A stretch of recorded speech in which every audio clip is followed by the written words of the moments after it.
તો મિત્રો આપણે સા આવી ગઈ છે. જો તમે આપણે એટલા તેલ વટાઈ ગયા છે. આપણે સા ઘણા સમય ત્યાં પીધી નથી એટલે ઠરવા દેવી જો હે. એક નંબર સા છે. તો હાલો બધા સા પીવા આવી જાય આપણી વાડીએ. તેલ થોડાક સુકાઈ ગયા છે એટલે ખેતરમાં ખરી જાય છે, પણ હવે હળવું વાઢી લઈએ આપણે. તો મિત્રો જય જવાન જય કિસાન. આજે આપણે આવી ગયા છે વાડીએ અને આજે આપણે આ તેલ પાકી ગયા છે. જો તમે ને હવે તેલ વાટવાની આજે આપણે શરૂઆત કરી દીધી છે. બધા જણા આવ્યા છે વાટવા, તો ચાલો આપણે આવી જાવ વાટવા. તો આ રીતે વાટવાના હોય. અમુક તેલ પાકી ગયા છે વધારે, ખરતા જાય છે. જો આપણને કોમેન્ટ કરીને કહેજો આપણા તલ કેવા લાગે. આપણો વિડીયો આવી જાય છે તલ ખેરથી ઉતારાના. તો મિત્રો આપણે સા આવી ગઈ છે. જો તમે આપણે એટલા તલ વટાઈ ગયા છે. આપણે સા ઘણા સમય ત્યાં પીધી નથી એટલે ઠરવા દેવી જો હે. એક નંબર સા છે. તો હાલો બધા સા પીવા આવી જાય આપણી વાડીએ. તલ થોડાક સુકાઈ ગયા છે એટલે ખેતરમાં ખરી જાય છે, પણ હવે હળવું વાઢી લઈએ આપણે. તો મિત્રો આપણે બપોરા કરવાનો ટાઈમ થઈ ગયો છે. તો જો આપણે પકવેલી વસ્તુ તમને દેખાડી આપણે તલ.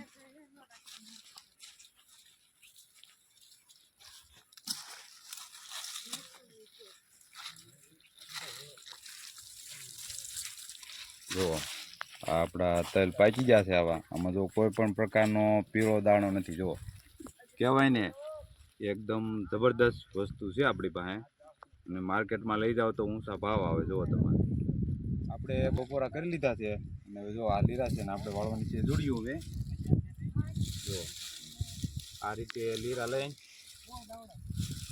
આ રીતે જોડી વાળી લેવાની, તણકાઈ લેવાની, જેથી કરીને ન જાય વ્યવસ્થિત રહે. જો આ રીતે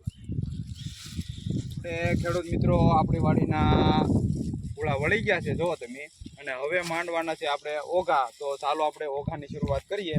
જો તમે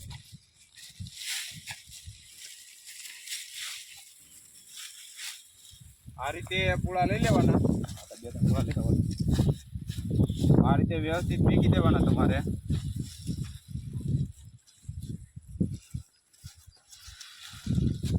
જો આમ મેકી દેવાના એટલે તમારે ઓઘો પડે નહીં. જુઓ રહી ગયો કે નહીં એક નંબર.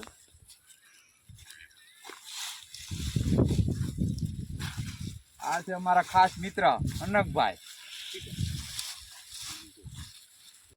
તો જો આપણે આ ઓઘા મેકાઈ ગયા અને આ રીતે એવડા લીરા તમારે લઈ લેવાના અને બે ભાઈઓથી તમારે બાંધી દેવાના. જો તમે આ રીતે ઊભો પડે તો બીજો લીરો લઈ લેવાનો.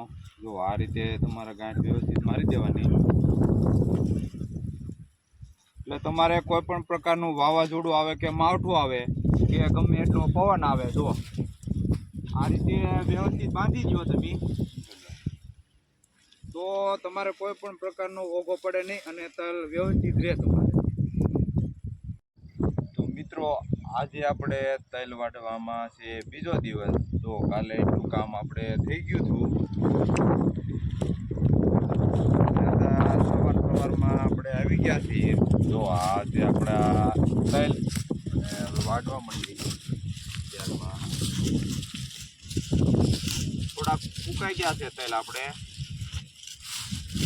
થોડીક વાર લાગે છે વાટવામાં. જોવા તમે ત્યાં કે નહીં આપણે એક નંબર તલ કહેવાય ને એવા.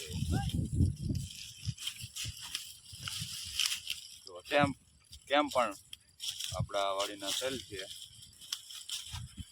તો ખેડૂત મિત્રો આપણે તલ વઢાઈ ગયા છે અને જો આ રીતે ઓગલા પણ બધા આપણે બંધાઈ ગયા છે. હવે આપણો નેક્સ્ટ વિડીયો આવશે કે આપણે ઉતારો કેટલા બેઠા છે જો તમે, અને અમારી ચેનલને સબસ્ક્રાઈબ કરી લેજો અને લાઈક કરી કોમેન્ટ પણ કરી દેજો, બીજા ગ્રુપમાં શેર કરી દેજો.